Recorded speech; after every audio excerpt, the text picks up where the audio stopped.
ഇത് രാഷ്ട്രീയത്തിൽ ഇത് തന്നെയാണ്. ടോപ്പ് ലെവൽ ഭയങ്കര അണ്ടർസ്റ്റാൻഡിങ്ങാണ്. നിങ്ങൾ വിചാരിക്കുന്ന ഇവരെല്ലാം കീരിയും പാമ്പാണോന്നോ? ഒരിക്കലുമല്ല. ഇവർ തമ്മിൽ വ്യക്തമായ ധാരണകൾ എല്ലാവരും ടോപ്പ് ലെവലുണ്ട്. ബോട്ടത്തിലുള്ളവൻ ചേട്ടനും അനിയനും അയലോകംകാരനും തമ്മിൽ പട വെട്ടി കീറുക. എന്തിന്? ആർക്ക് വേണ്ടി? എന്നറിയാമല്ലോ.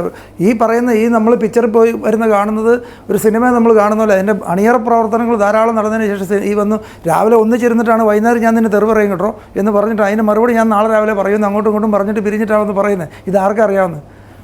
ഒന്നിച്ചിരുന്ന് കെട്ടിപ്പിടിച്ചിട്ട് പറയും വൈകുന്നേരം നിനക്കിട്ടുള്ളത് ഞാൻ പറയുന്നുണ്ട് കേട്ടോ, ഞാൻ നാളെ തന്നെ മറുപടി പറഞ്ഞോളാം, അത് ഇന്നപോലെ പറഞ്ഞോളാം എന്ന് പറഞ്ഞിട്ട് അങ്ങനെ നടക്കുന്നത്. ഇത് പലർക്കും ഇതിൻ്റെ പുറയിൽ നടക്കുന്ന അറിയാൻ മേലാത്തതുകൊണ്ട് നമ്മളൊരു സിനിമ കാണാൻ പോയിരിക്കുന്നല്ലോ, സിനിമാ തിയേറ്ററിൽ പോയിരിക്കുന്നു.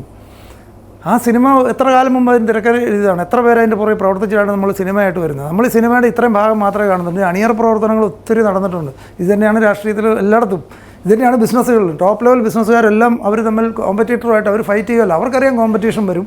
ആ കോമ്പറ്റീറ്ററുമായിട്ട് ധാരണ പോവുക.